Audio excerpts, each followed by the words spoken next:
بسم الله الرحمن الرحيم. الرحمن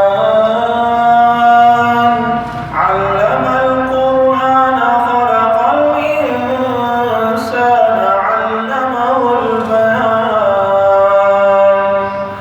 الشمس والقمر بحسبان والنجم والشجر يسجدان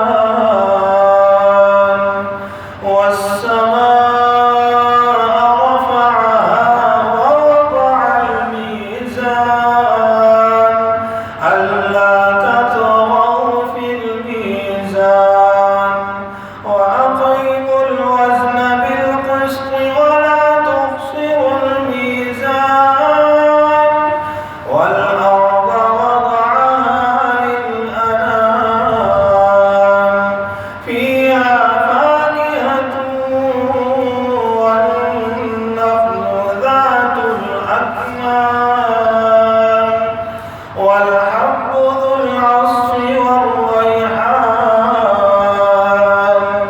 فبأي آلاء ربكما تكذبان.